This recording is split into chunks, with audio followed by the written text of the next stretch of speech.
Baik, kita akan memulai perbincangan kita, diskusi kita pada malam hari ini. Saya ingin ke Pak Sukidi terlebih dahulu. Pak Sukidi, dengan kondisi Indonesia saat ini, banyak masyarakat yang kemudian menciptakan beragam sebutan begitu. Ada yang mengatakan kemacetan demokrasi, kemunduran demokrasi, resesi demokrasi begitu. Tapi kalau menurut Pak Sukidi, frasa apa yang tepat untuk memotret demokrasi kita saat ini? Democratic backsliding. Democratic backsliding. Ya, itu menandakan satu kemerosotan demokrasi yang ditandai pertama pelemahan lembaga-lembaga hukum dan yang kedua pembatasan hak sipil dan hak politik dan yang ketiga terutama terkait dengan institusi-institusi demokrasi itu mengalami pelemahan.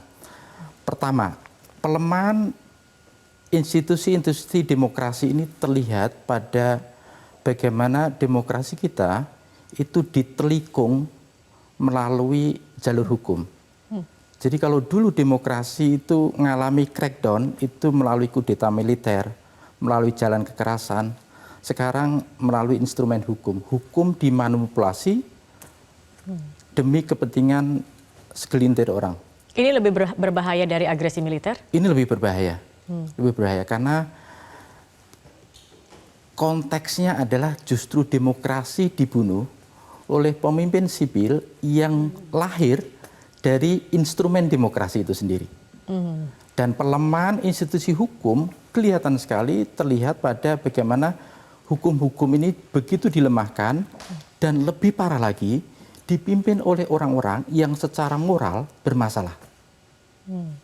Sehingga ini betul-betul membuat demokrasi kita terperosot begitu dalam. Dan tentu saja ini menjadi keprihatinan bersama karena demokrasi ditelikung melalui jalur konstitusi, melalui politik yang menghalalkan segala cara dan juga mengabaikan etika. Ada dua cara terbaik untuk mengembalikan situasi ini. Yang dirumuskan secara brilian oleh dua profesor di Harvard, yaitu adalah Profesor Daniel dan Zerwinski, yang menulis tentang How Democracies Die. Dua instrumen ini penting sekali karena instrumen ini justru tidak tertulis. Apa itu, Pak? Yaitu adalah mutual toleration, yang kedua institutional forbearance. Pertama, toleransi timbal balik. Yaitu dengan memberikan toleransi kepada mereka yang berbeda politik, pesaing politik, untuk eksis, untuk kompetisi demi kekuasaan, dan juga untuk memerintah. Jadi mutual toleration itu menjadi syarat agar demokrasi kembali tegak. Yang kedua adalah ada kehendak untuk menahan diri, bersikap sabar, agar institusi-institusi negara itu tidak intervensi institusi lain demi kepentingan golongannya. Karena itu kesadaran untuk menahan diri agar tidak melakukan intervensi terhadap lembaga hukum, lembaga-lembaga lain itu menjadi syarat penting agar demokrasi bisa tegak. Jadi dua instrumen ini bisa kemudian mengembalikan demokrasi gitu ya, ke apa yang kemudian menjadi demokrasi itu sesungguhnya begitu ya, Pak Sukidi. Baik, saya akan melihat dulu begitu ya, kita akan melihat dulu bersama ada jajak pendapat sederhana yang kami lakukan di media sosial dengan pertanyaan, Anda percaya ada upaya rekayasa hasil Pilpres atau Pileg 2024? Hasilnya 75% mayoritas responden percaya ada upaya rekayasa hasil Pilpres dan Pileg 2024. 2024.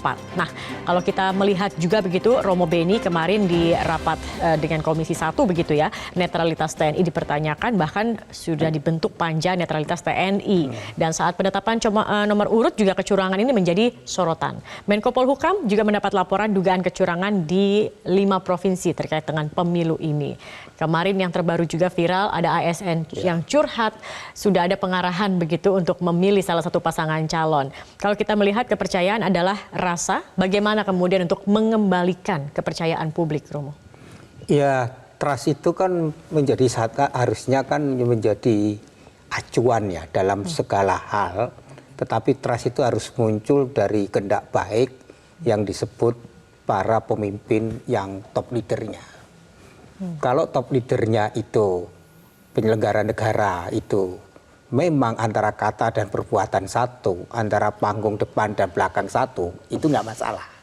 Persoalan sekarang orang kehilangan trust itu. Karena antara kata dan perbuatan selalu berbeda. Apa yang dikatakan tidak konsisten dengan yang dilakukan. Jadi masyarakat itu kan punya mata hati kan. Lah mata hati masyarakat itu melihat sekarang itu ada kontradiksi dan inkonsisten. Dan konsisten itu kan sudah terus-menerus dijalankan dengan menggunakan semacam instrumen yang dikatakan oleh Mas Sukidi. Instrumen yaitu penyelenggara negara, alat kekuasaan, dan instrumen itu kan masif. Dia mengatakan netral, tetapi di lapangan tidak netral.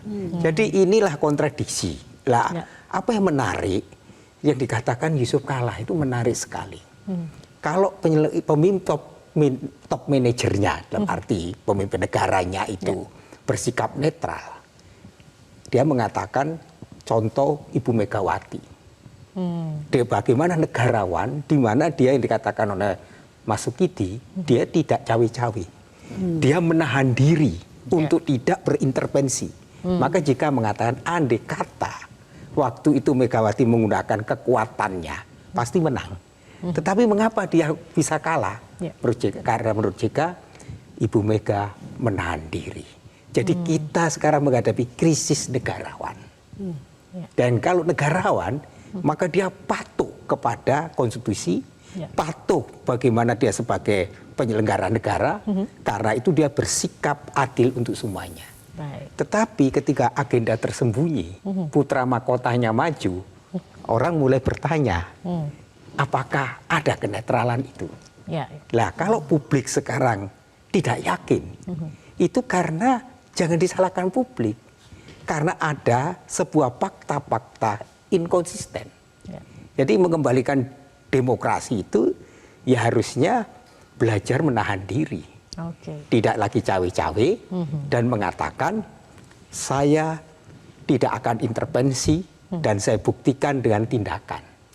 Selaras begitu ya tindakan. Iya selaras antara panggung depan dan belakang selaras, kata dan perbuatan selaras. Kalau enggak, ya akhirnya apa yang dikatakan publik dalam survei tadi itu sebenarnya kan cermin dari ketidakpercayaan. Baik, baik. Jadi memang tadi salah satu dari 2 instrumen menahan diri untuk tidak intervensi ini juga penting begitu ya. Nah, baik.